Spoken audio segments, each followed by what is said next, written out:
Hello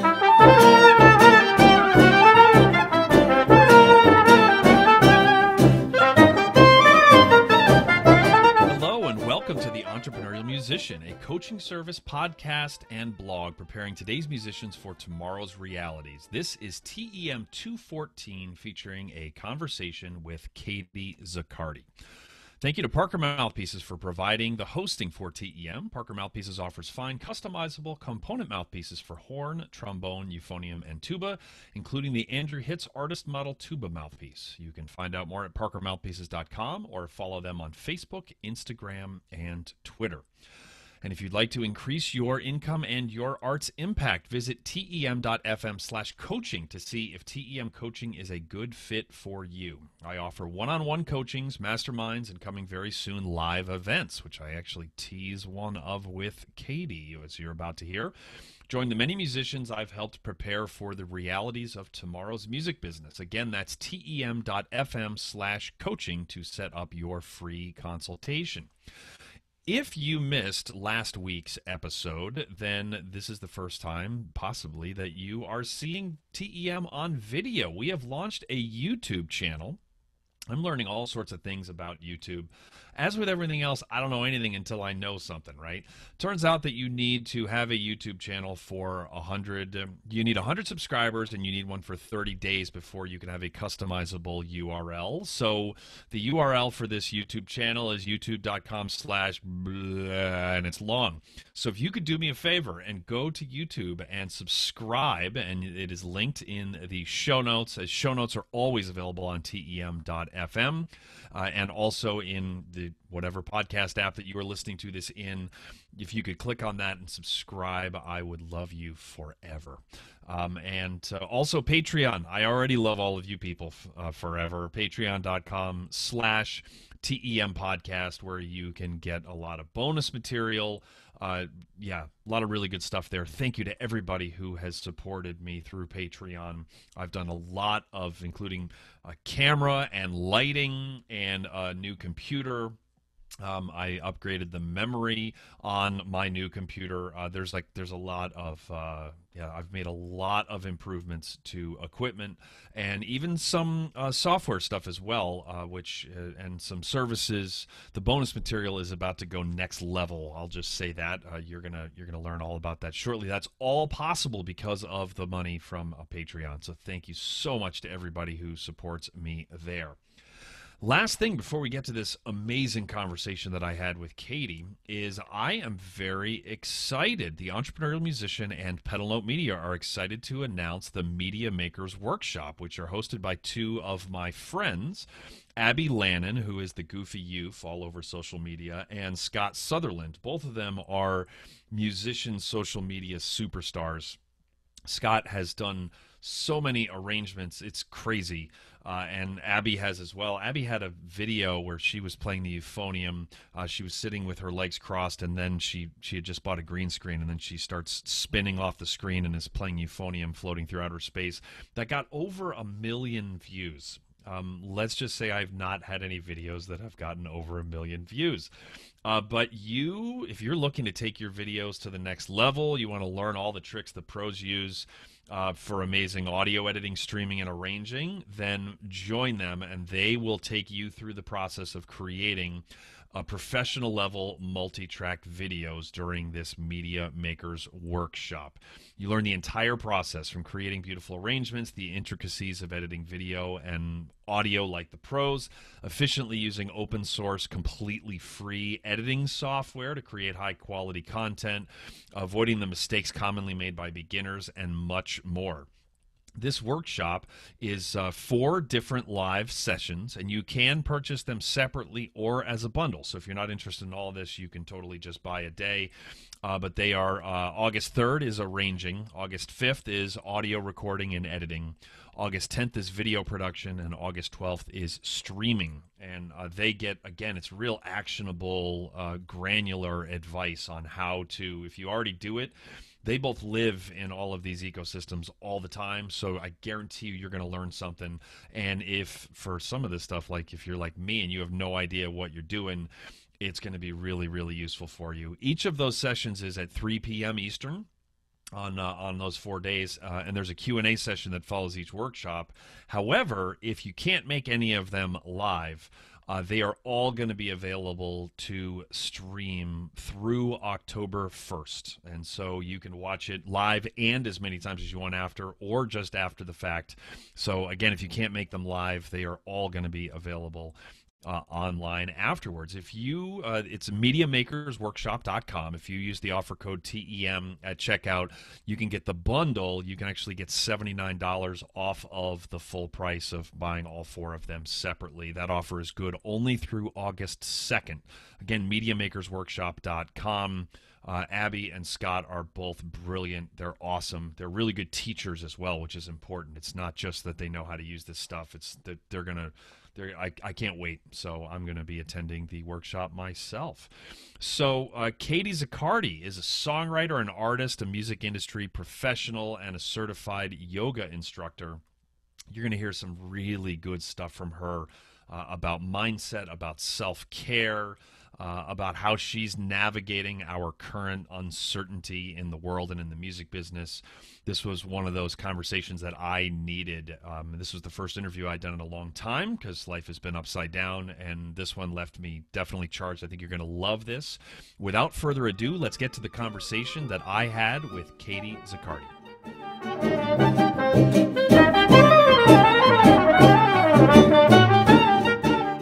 And today on The Entrepreneurial Musician, I am joined by a songwriter, artist, music industry professional, and certified yoga instructor, Katie Zaccardi. Katie, how are you?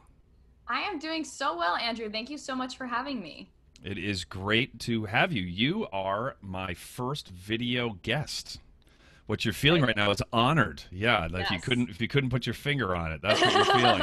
And I've had video chats for years with guests, but now we've finally launched a YouTube channel, and and here we are. For those of you who pitch yourselves for being on podcasts, Katie pitched me, and I have said many times I don't even respond to most pitches. When it's an obvious cut and paste job, I don't feel the responsibility to respond to that, because that also then tells a PR professional, like, there's a person behind there, and then they just keep on hitting you. Yours was great. It was really good. It talked specifically about what you could offer the audience of this podcast, which is the only thing I care about. I'd love for you to book some consulting clients and for you to sell your music, which I listen to, and it's great. But like, my main obligation here is to serve the audience, right? 100%. And that's all. And you're a podcaster, so you get it. I'm sure that you've received some bad pitches. Oh my gosh. I'm actually thinking about doing like a really short masterclass or something all around how to pitch, because as a podcaster, like you said, I get some really awful pitches, and I'm like, do you even know what this podcast is about? My podcast is around mental health, mindset, and wellness in the music industry. It's very specific. So when people, we have new music out, I'm like, this is irrelevant to me, and it's very annoying. So do your work, know who you're talking to, see how you can provide value. That is like the number one thing, not just in podcasting, but also with everything that you're doing. And here's the other side of this, is that they are not going to get anything out of it if your audience is only tuning in for wellness. And when I say only, I'm intentionally oversimplifying. But if they're tuning in for musician, artist wellness, and then you're just like, here's a new album, like, they're not going to, the person on the other end of that isn't going to get anything out of being on your podcast anyways. So that's the thing that's weird to me, is that it's usually the middle person. It's a PR person who just says, I reached out to 300 people, and they don't care if it's a tuba player or a yoga instructor or a grocery store manager or whatever. Quality over quantity. And sometimes in PR, whether you have someone doing it for you or you're doing it yourself, it feels like I just gotta reach out to everyone and eventually you'll get some numbers back. But I have background in PR too, and I really think that, like, if you are just focusing on solid connections and people who actually are relevant to what you're doing, and you reach out to them in a genuine way, you're probably going to get a much higher response rate instead of just doing a bland pitch to everyone and everyone. You're going to lose out on the people who really could care if you're not approaching it to them, tailoring it to them. This is an awkward request, but could you say that again? But this time, could you scream it just to make sure that everybody hears it? You don't want to ask me to scream it because let me tell you, I could get real loud. I wrote my college essay on being loud and being a singer. So then I'll edit this part out. No, I'm not going to edit this part out. Yes, it's all about connections. Yes. It's what you can offer the audience, but also what the audience can offer you. And that's great. And it's not I'm not ready to announce it yet, but I'm actually having a TEM event, which is basically on that, which is on pitching and on networking the right way and all of that. So that's exciting. Well, and it's so important, right? It is, but there's good news here. Is that pitches like Katie's are rare, which is really good, right? Because if they weren't rare, then there is not a very good chance. If I received, especially during this pandemic, I did not put out any episodes in all of June. It is now 3 weeks into July. I mean, I have been behind, and I've been okay with that, and we're going to talk about some of this in just a second. But yeah, I haven't had anybody on in months, and if I was receiving 8 a week that were actually thoughtful and topical, then the odds of me getting Katie on would not have been great. So there's an opportunity for all of us that if we do this right, then you can actually immediately stand out, which it feels like when you're screaming into the ether, it feels like it's impossible to stand out. But if you're talking about connections, which you just did, that's awesome. So how did you get into music? Give us like the short synopsis of how you started with music, and then how are you now a professional musician and all the other things I listed? Yeah, so the short synopsis is total theater kid growing up. Eventually in high school, I started to write my own music. I was playing guitar, piano, a couple other instruments as well, and I started to write. Then when it was time to go to college, I was like, I don't know. Should I do musical theater? I don't really think I'm like looking to pursue a career in that, but I knew that the only thing I wanted to do was music. And again, I was writing at the time, and my mom basically was like, why don't you look into music business? She had been an entrepreneur, small business owner with my dad, and she came from the background basically of feeling like even if you're gonna be a singer-songwriter, you want to know how to run your own career and not have to rely solely on other people to do all Smart woman stuff for you. Yeah. So I ended up looking into those programs, and I went to NYU for music business, and there I was doing the indie singer-songwriter thing in New York City, playing shows, releasing music. I released my first EP there while I was there, and then also doing several internships across the city, and basically just like soaking in every single thing I could about the music industry, both in terms of being an artist and, doing things yourself, and in working in the actual industry side of it. It was also there where I started dealing with anxiety. It's where it really started to manifest. And so at the same time where I was in my busiest, arguably most stressful, while college is amazing, you're doing a lot of things, particularly for me, I was going to school, doing my artist thing, doing internships, working an actual job, and trying to just like have fun and be a normal person. And I was experiencing a lot of anxiety. So fast forward, I graduate, still experiencing anxiety. I'm looking for a job. Didn't really know what I was going to do. I was like kind of 1 foot in, 1 foot out about going full force, being a musician full time and getting a job, because I felt a lot of pressure to just get a job. And I ended up doing my yoga teacher training because I had the time and space to do it. And yoga was the one thing at the time that had helped me cope with my anxiety. So from there, it just kind of spiraled. I did get a job in music publishing, so I was working in music publishing for several years. But at the same time, I was also really working on myself, personal development, mindset, continuing the work I had started in the yoga teacher training and taking it beyond yoga. And eventually I decided that I wanted to help other women in music overcome and avoid what I had gone through, which was basically so much stress, so much burnout, so much physical sickness because I had operated in that way for so long. So I started then as a wellness coach, eventually started my business, slowly shifted out of my job to work part-time and then go full-time in my business. And now I like to call myself a holistic music career coach, because the truth is that I love strategy and I'm always doing strategy with my clients anyway. So what I do now is help women in music create a sustainable music career without burnout, one where they can make more money, and whether they want to be full-time or part-time, but something that suits them, again, without that stress, without that burnout. You've given that before. That was very concise. That was awesome. That was great. And so much important things that you said there. That you were, for that point in your life, you were succeeding on every front, and yet it was overwhelming, right? And I find it refreshing when people like you are upfront about that kind of thing, right? I think it can be easier and I think society is getting better about this. Like, I think it is, like, I think so compared to too. when I was, like a few decades ago. But in general, like, nobody questions you if you're super successful and you have, everything is together, right? At least outwardly, nobody goes, they just go, I want to be like her. I want to be like him. I want to be like them. Yeah. And yet, when there's some, when there's some anxiety or mental health issues or wellness in general, it can be something that is frowned upon by some people. How do you deal with people who scoff at the concept of a wellness coach? Well, you know what? It was hard at first because even myself, I was like, are people even going to be down for this? Like, especially as musicians, even still now, even with what I do, a lot of musicians have it in their head because I think we're just kind of trained this way of like, just do it yourself. You're supposed to know how to do everything yourself. Sure. Just hustle through, just keep going. Like, if you take a break, then you don't deserve to be a musician. You don't deserve to have this career.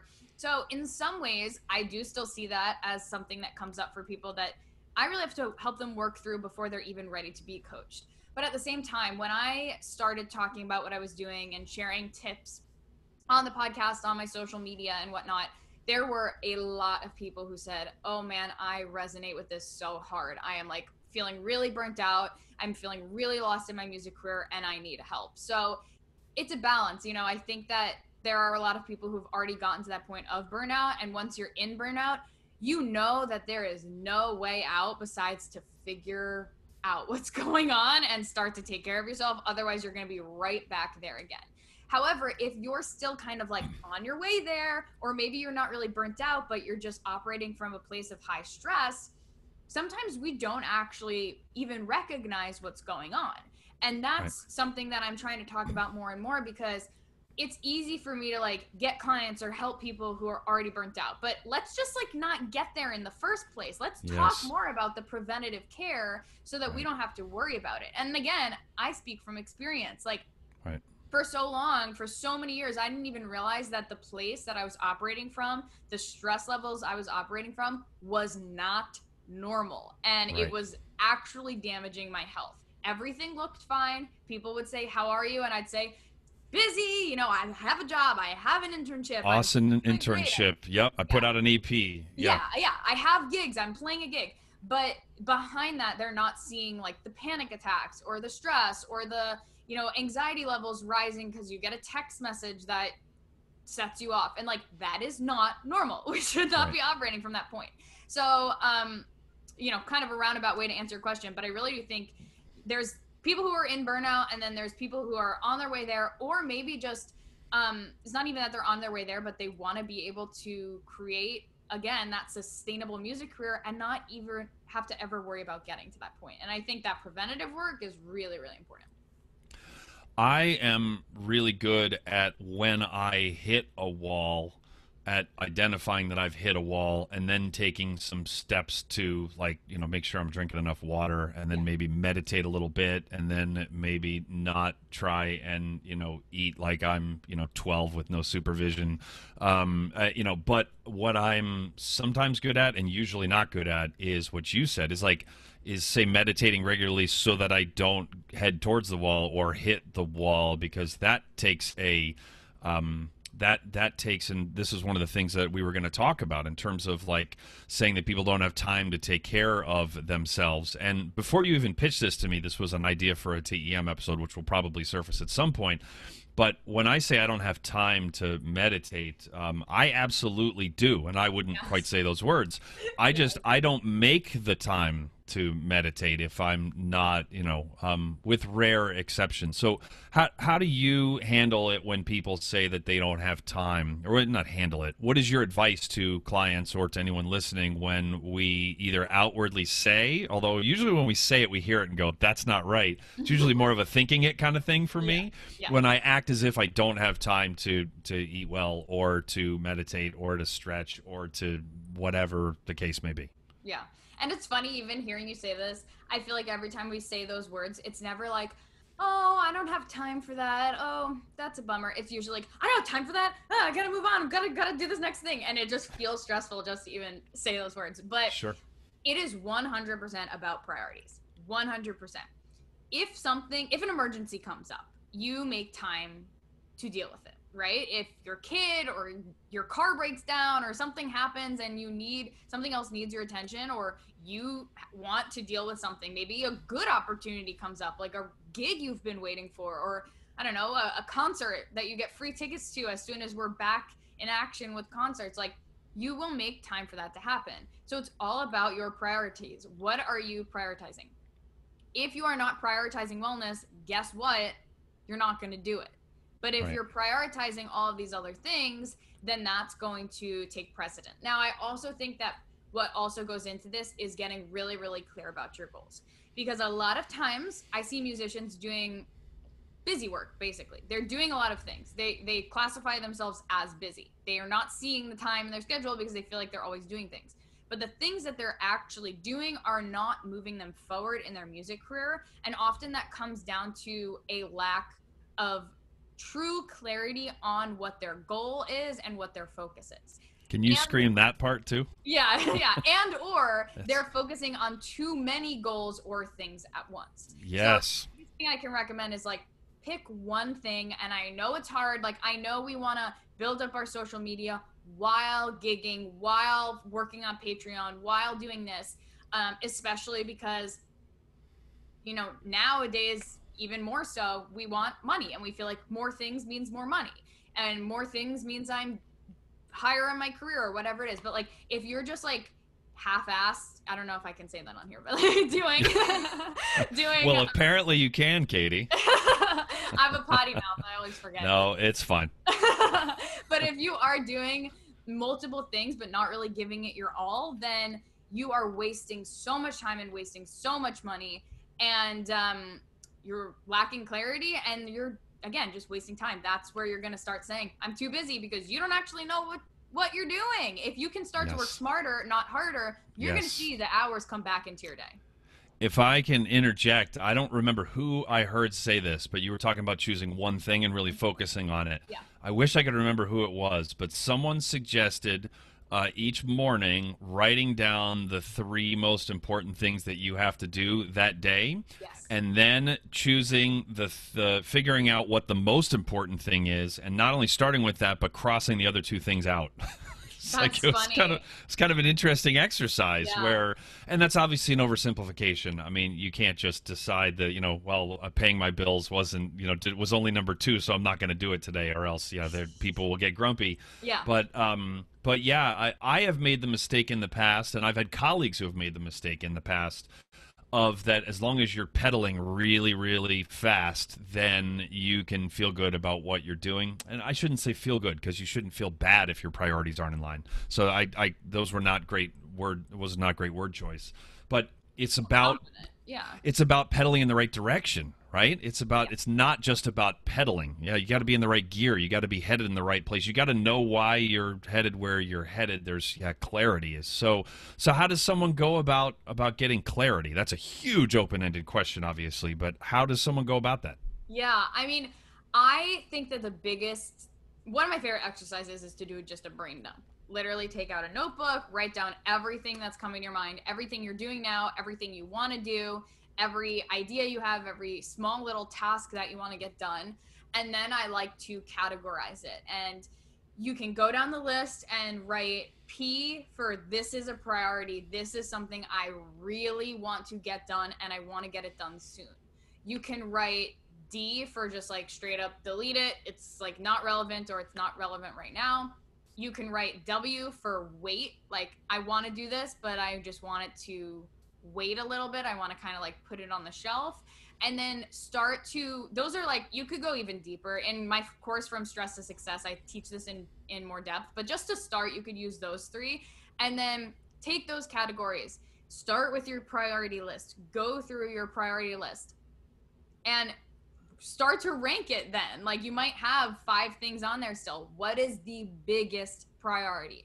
Then start with that, pick that thing, figure out what tasks or actions are going to help you reach that goal or accomplish that thing, and simply start there. So we want to basically just like dumb it down, whittle it down to the smallest amount possible so that we can start with like one task that's going to help us reach that one goal, that's going to help us complete the one project, and then go on from there. Wow, that's fantastic. That's what's the name of the grid? That's another way to do that visually that they talk about, and I think it's this the Covey, the habits of successful people, the 7 habits of highly successful people, where there's the urgent and now quadrant. I'll link to it in the show notes, but it's like, urgent and needs to, important and urgent, important and not urgent, and then there's which also can be helpful. So. Although, and I do have a board like that I can actually see right now. It's facing the wall. So, it hasn't. It's funny how you got to implement systems and then actually use them. So, I've lately been using the Microsoft To Do app, which for brain dump stuff, which even on a daily basis, just getting it all out. And I've had I think it's pretty understandable. We're in the middle of this pandemic. I mean, my wife and son literally never leave home. I never leave home. And my kid, it doesn't have other kids to play with right now. I mean, there's like, it's pretty easy for me to not just be doom scrolling on Twitter all day long and to really feel like I didn't get anything done. Yesterday, I put there were 7 people I had to email, and I think I emailed every single one of them yesterday because I did the brain dump, and there's no way I would have thought of it. So, so that's really helpful in terms of reevaluating priorities, and then the time and energy management. I want to circle back for a second to the wellness thing. What advice do you have for someone who recognizes that it is important and has tried to take some steps in the past, but that it hasn't gotten traction? I'm assuming you're not. It'd be probably a bad wellness coach if you just yelled "try harder" at them. So, like, what advice do you have to somebody that you don't have to convince? They know it's important and they've tried in the past, but then they've gotten distracted. Initial reaction is get a coach, right? Get help. Don't be afraid to ask for help. But in reality, the big parts there are ask yourself what kind of accountability you need. I love Gretchen Rubin's The Four Tendencies book, as well as you can just take the quiz to figure out what your tendency is. And there's 4 tendencies, basically explains how you tend to respond to internal and external expectations. So if you are someone who maybe you need external expectations in order to stick to things, and the reason you're trying to implement something but you just really can't stay accountable to yourself, then you might need to just reframe it, rework it a little bit, so that maybe you're going for a walk with someone or journaling and you set a reminder for yourself or you put it in your calendar, right? It's about figuring out how to stay accountable to it. But at the same time, and maybe this is actually the first thing you want to examine, is ask yourself, number 1, am I trying to do too many things at once? Because I find sometimes we're like, all right, we're going to go all in. It's wellness time, January 1st. I'm waking up at 5 a.m. I'm going for an hour run, and then I'm going to drink my green smoothie. And then on day 2, we're like, actually, no, thank you. I'm out. Peace. I had planned on becoming a certified yoga instructor by February 1st. And now I'm on the couch. Yeah, exactly. So too many things at once. Theme of this episode is not going to serve you. So pick one thing to start with. And then this is the second part of it, is like, see if you actually like it. Especially as musicians, maybe not so much now since nobody's gigging or touring really because we can't, but we're used to like late nights, potentially sleeping in, weird schedules. So it can be difficult to try to implement some of the more mainstream wellness routines that it's like, all successful people do this. All successful people wake up at 5 a.m. or meditate for an hour a day or whatever. Like, I don't really subscribe to any of those you must do this things. I think it's really important to figure out what works for you and what you actually enjoy doing and have fun doing. Because if you are dreading it, first of all, that's not going to help you reduce stress and relax. Second of all, you're going to be more apt and more willing to actually do it and look forward to doing it if you enjoy what kind of routine you've created. Oh, that's wonderful. One of my favorite conversations that I've had here on TEM was with a composer, Dale Trumbore, and she talked about the importance of finding your personal creative rhythm. And there are similar to what I said before, if you're a composer and you compose for 3 hours every morning before 10 a.m. and you tweet that, you post that on Instagram, everybody says, "Oh wow, I wish that I was like her." She has figured out that she doesn't compose necessarily all that well. It takes a lot of work for her to do it in the morning. She said when she's on a deadline, she can, compose in the morning, but that she has found that her best time is like after 1 p.m. Yeah. And she was very open about how once she got beyond if I'm serious about this, then I should be waking up and doing this at 7 a.m. like these other people I see are.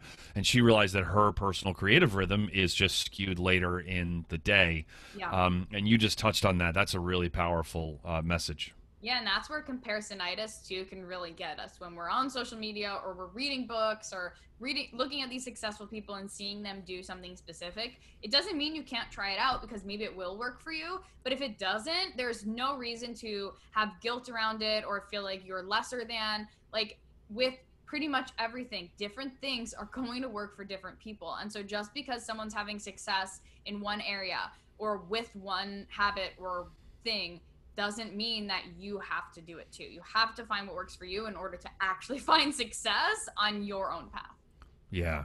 And it's also important to remember, and we're all guilty of this, but in general, social media is a very highly curated version of Andrew, of Katie, of, and also for every person who is upfront about having anxiety issues that they have battled with, there's, I don't know what the number is, but it's a large number that don't ever bring it up. Some might not even realize that they're dealing with it, right? Because that was the other thing that jumped out at me before when you said this is not normal, when you finally realized that. But the problem is it was normal for you, right? I mean, that was your normal, that was a regular occurrence. And so it took an extraordinary amount of self-awareness to be able to identify, be like, wait a minute, this is not actually healthy and doesn't need to be my normal. That's great.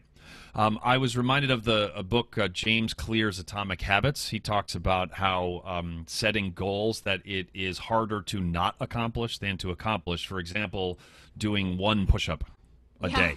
Yeah. And that it's the act of doing it, which you were kind of hinting at, rather than I don't really do New Year's resolutions because they didn't work for me, because I tried to do way too much. That's really good stuff.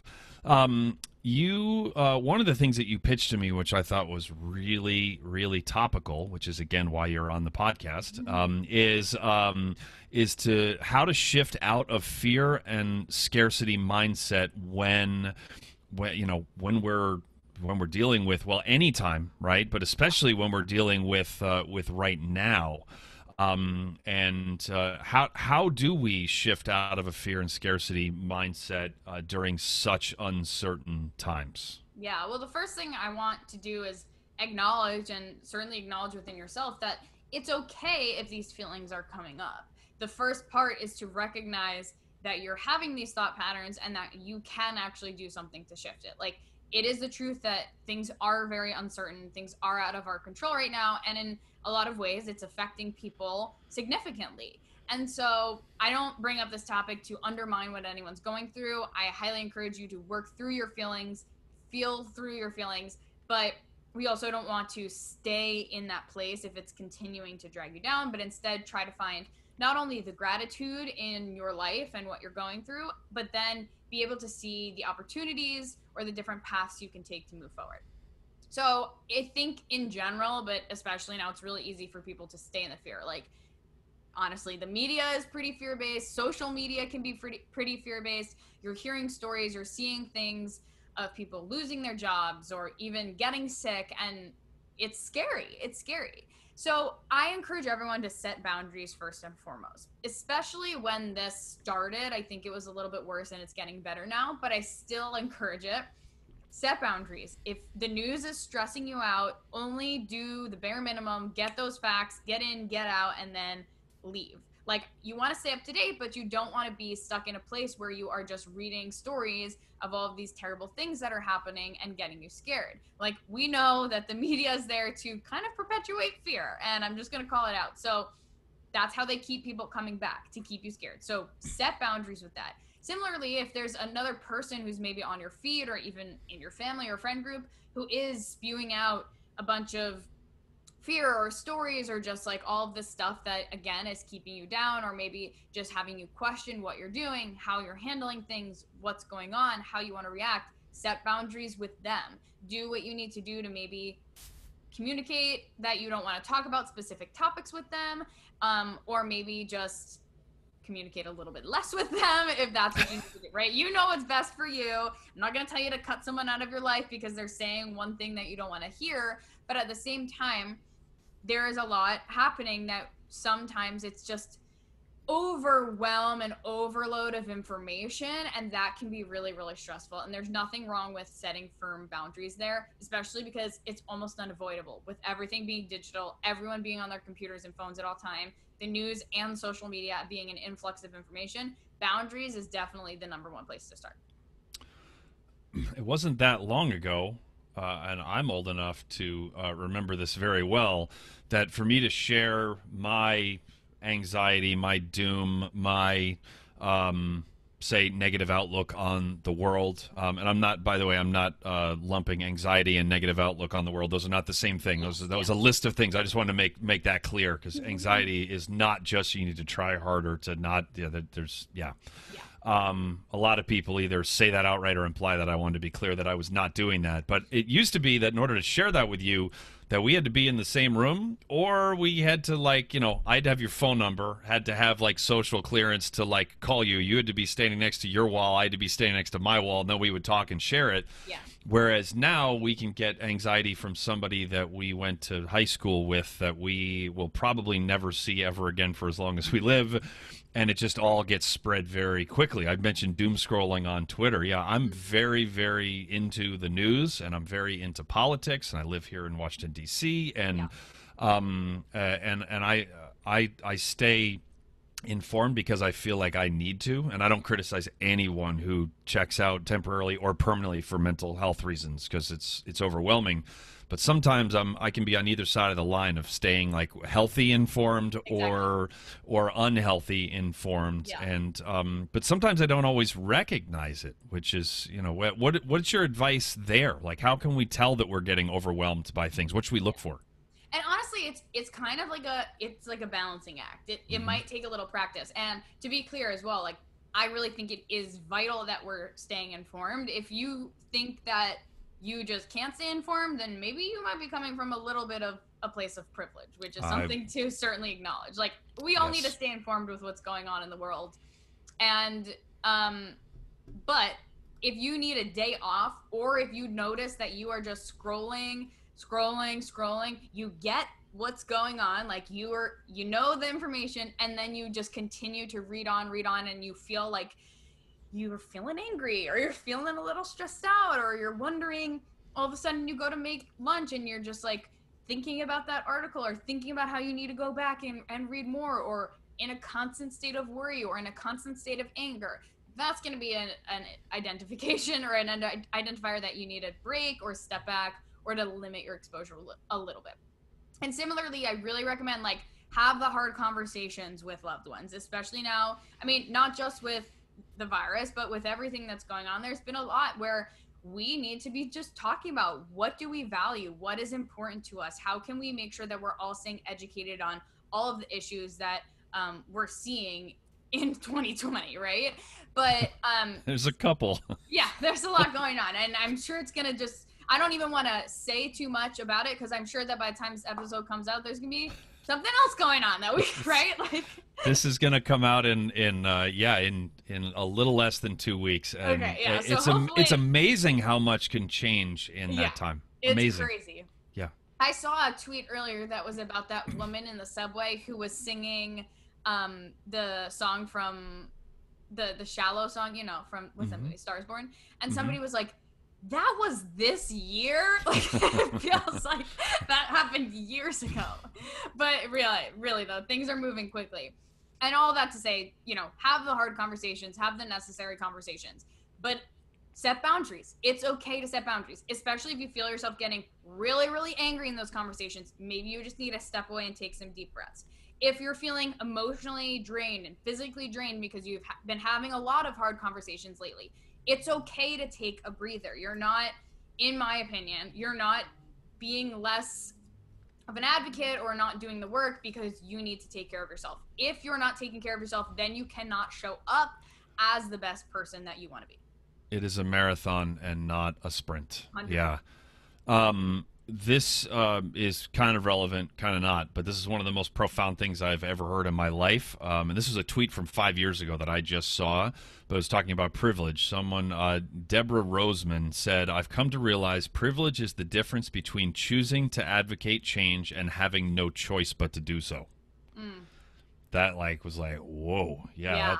That's it. That's That's big. Even for me hearing that right now, that right? really resonates. Yeah. Yep, that one. I'm on Twitter quite a bit, and it's like every once in a while there's a tweet where I just I stop and I just stare at the screen and go yeah, that fundamentally rewired my brain, which is not easy to do in 280 characters. You're talking about also because I'm stubborn, so it's an extra uphill battle to rewire my brain, but it needs rewiring just like everyone else's. Talking about boundaries, I would love it if I had the courage to delete Facebook forever. It would be for a lot of reasons, which I won't go on a rant about that right now. I don't. I use it for a lot of business stuff. I also keep in touch with a lot of, there's a lot of reasons. Again, I'm choosing not to do it. It's not like I couldn't. Yeah. But one boundary I set this week, which has really helped me, is that I deleted the Facebook app off of my phone. Nice. And there is, and I might put it back on in an hour. I mean, it's been off for a few days. I don't think I'm not planning on it, but it's not like that's some permanent thing. Yeah. But and I have accessed it through through the Chrome browser on my phone, but the mobile interface is really terrible compared to the actual app, and so I'm just going on to check a couple of targeted things on my phone. Right. And not just scrolling. And I mean, everything is harder to do on that mobile interface. And so I've spent significantly less wasted time on Facebook the last 4 days. And which is good. If you want to set boundaries and you want to have more time, which are two of the big things we've talked about, the biggest thing I can recommend to start with is turn your notifications off. I have Facebook, the app on my phone, but I turned all notifications off. So I have to think I want to go on Facebook and do something, open up the app, and then I might see the notifications while I'm in the app and check out what's going on.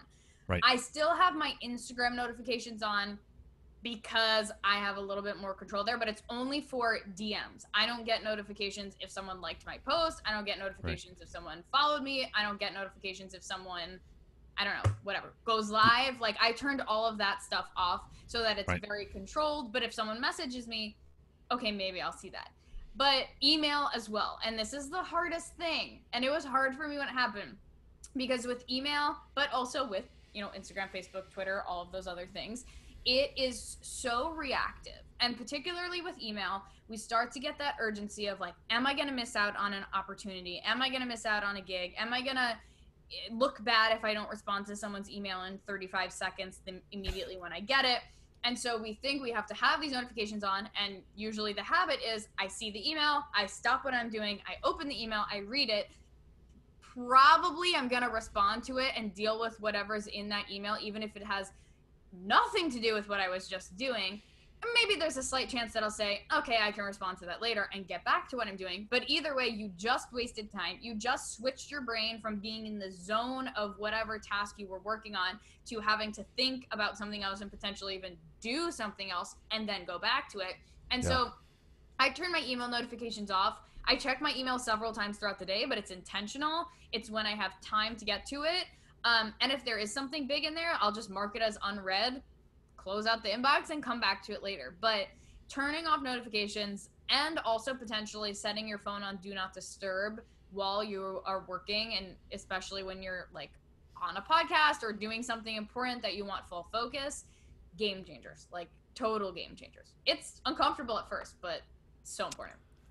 I have also tried to stop apologizing for not responding to emails fast enough. I mean, that's just like, I'm surprised that since Google knows everything, I'm surprised that Gmail hasn't just started like just automatically filled that in after the, Katie, comma, and it's like, sorry, I haven't, I think I probably have like 3. I don't intentionally have 3, but I think I have like 3 variations of that. Yeah. But that's me acknowledging that, like, that, and by the way, I'm assuming that you have the expectation. I don't know that, you being anybody, but that's me acknowledging, like, yeah, I should have responded to you within 30 minutes or a day, or it's the summer, it's a global pandemic. I just got done teaching, like homeschooling a kindergartner who's in Spanish immersion, and I don't speak Spanish, and I'm trying to teach him Spanish. I mean, it's like there's a lot of reasons why I didn't get back to your, get back to you right away. But that's hard. It's hard. It's like a habit that I have. It's like a crutch I have, which is like, Katie, I'm so sorry. It's like, well, but am I though? I mean, it just comes out. Speaking of tweets that were game changers, I saw one years back. I think it was a tweet, but either way, something going around on socials that said, instead of saying that, say, thank you for your patience in my response. And that changed my life. So that's what I say now, because even if expectation or not, if you internally feel like, all right, I waited like a full week to get back to this person, and I feel like, maybe I wish I could have gotten back sooner, but I couldn't, I would just say thank you for your patience in me getting back to you, and then just like move on from there, so that it's not like I'm sorry, but you're just acknowledging the other person in the best way you can. So maybe that's something you can try and any listeners can try if they're feeling stuck in a sorry loop. Yeah, that's great. And when Katie pitched me, I said, yes, absolutely. This was a while ago now. This was like a couple of months ago, right? Yeah. I mean, I think it was a full 2 months, if not just barely less than 2 months ago. And I said that I had, I said yes, but I want to get another episode between whatever. There was some reasons why I wanted to wait a little bit, and then I didn't reach out for 6 weeks, and then you reached back out to me. Sure, and I certainly didn't think. I told Katie yes, and I told her, and I'm intentionally not getting back to her.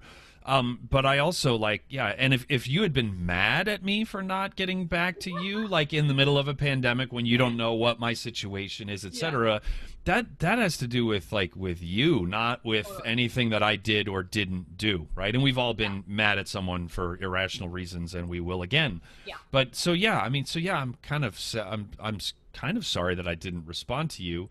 And yet, I'm not going to waste a lot of time, wringing my hands about it, because, the world is upside down right now. And even if it wasn't, we're here now. We're just constantly moving forward. Yeah. Well, this has been a lot of really actionable advice, which is awesome. Tell us a little bit more about your course. Yeah, so my signature course is called From Stress to Success. This is the place where I recommend most of my clients start out, especially if they have no experience with wellness work, with getting clear on their goals, managing their time. So basically, for anyone who's feeling a lot of the things that we talked about so far in this episode, feeling really stressed out, on their way to burnout or already burnt out, and feeling like they're not able to balance everything that they're doing without being stressed and without feeling like they have no time. It's going to help you get clarity on your goals so that you can actually accomplish the things that you want to accomplish the rest of this year, even though things are crazy and uncertain. And it's going to help you work through some of the mindset blocks that are holding you back. We talked a little bit about comparisonitis today. There's some other things, just like limiting beliefs and imposter syndrome. Essentially, things that we feel inside of us, self-doubt that comes up that stops us from moving forward, keeps us wasting time, and keeps us wasting money. So that course is going to be, it's self-paced, but it's like a crash course in all of these things to help you set up a super solid foundation in your music career and in your life, so that you can create a sustainable music career. Now, even though I say create a sustainable music career, it's not just for people at the very beginning of their music career. It's for anyone who needs a reset, a refresher, who needs to just check in with where they're at right now and build a solid foundation that they can move forward from. Awesome. And where can people find that? So go to bit.ly/from stressed to success, and that'll take you right to it. That's the short link. Enrollment is open through July 30th. So I think it is probably going to close by the time this episode comes out. However, if you're listening to this and it's resonating with you, just shoot me a DM and we'll get you in. And if you shoot me a DM and you enroll in 24 hours, we'll give you $50 off if you use code. I'll give you the code. I'll tell you the code when you DM me. That way. Awesome. Yeah, perfect. And I will I'll put that link in the show notes, and you can also, and so DM on Instagram is the best place to get in touch with you. Yeah, at Katie Zaccardi. You could also email me and my team too, out2becoaching@gmail.com. So whichever is easier. There you go. Awesome.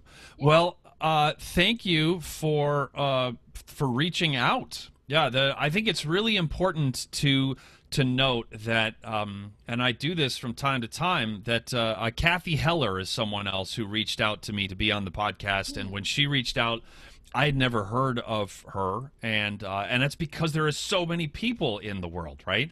And her podcast, when I interviewed her a few years ago, was getting like 85,000 downloads, per a pop, like within 48 hours. Yeah. And she's like, I'm like exactly in the wheelhouse of her listenership, and I had never heard of her. And so don't be afraid to reach out, because she did, you did, and both of you.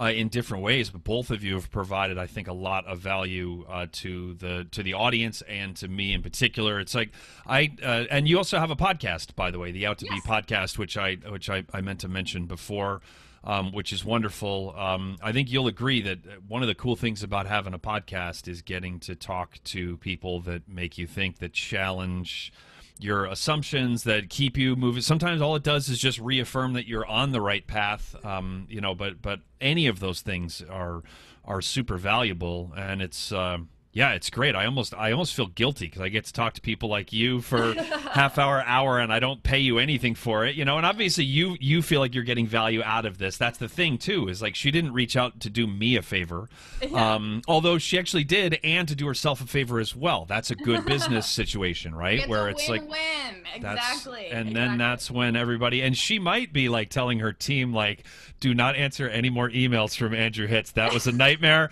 Which also that's good info to have, right? It's like, no, block him on all channels. Yeah, find him and block him. But Andrew, no, don't put words in my mouth here. That's not what's happening. I'm just saying, like, I don't want to make it sound like I'm assuming that you've had this wonderful time and that you're really happy. That's what the internet's for, right? So yeah, it's like, I'm here. I'm going to offer my opinion because surely you want it right now, and it's going to help you. Yeah, men never do that to successful women. So yeah, that never happens on the internet. This has been really wonderful. Thank you so much for your time. Thank you so much for having me.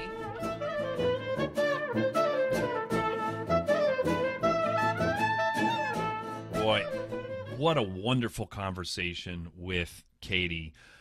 As I said in the intro, and now you know what I'm talking about, that conversation left me recharged. It left me feeling positive, which is not a given these days. I'm very lucky. I've got a lot of the important boxes are checked right now in terms of living indoors and eating food. And health insurance, and like my health for right now. I mean, a lot of boxes are checked, and yet there's just so much uncertainty in the world and in the music business in particular that I don't always feel positive, and so much is out of my control.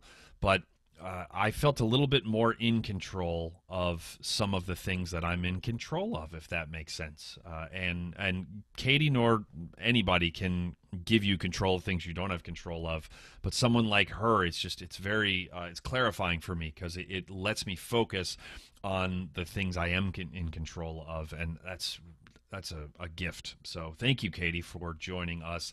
I loved how she talked about managing your time is mainly an issue of priorities.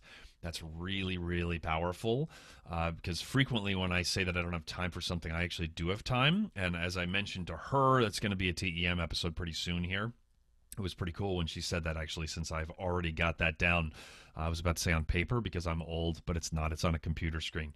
At least I don't put Post-it notes on computer screens. That would be really bad. Anyway, moving right along. And I also just like the practical tips on keeping a good attitude about things. And she, I can find it grating when people just say, just have a positive attitude. But she seems to, for my taste, do a good job of balancing having a good attitude while also being realistic about what we are up against. Just on a personal level, like on a day-to-day basis, not considering the pandemic we're in, and then also the world at large. And so that conversation left me feeling recharged. So thank you for that, Katie. One more time, I wanted to remind you of the Media Makers Workshop. If you at MediaMakersWorkshop.com, use the offer code TEM for a big discount. Join Abby and Scott, and I will be probably be in the chat room heckling them. Actually, no, I'll be taking notes. So that's. Everybody needs video these days. Everybody needs audio, and to make it look great, and yeah, important stuff. So join us for that. And thank you to everyone for listening, subscribing, leaving a rating and a review on Apple Podcasts or wherever you get TEM, and simply for your attention, the most valuable commodity any of us have to give. TEM is produced by me, Andrew Hitz, and is a part of the Pedalote Media Podcast Network. For show notes, the TEM blog, and to learn more about TEM coaching, please visit our new website, tem.fm. You can also find us on Facebook, Instagram, and Twitter. And that's going to do it for another episode of The Entrepreneurial Musician.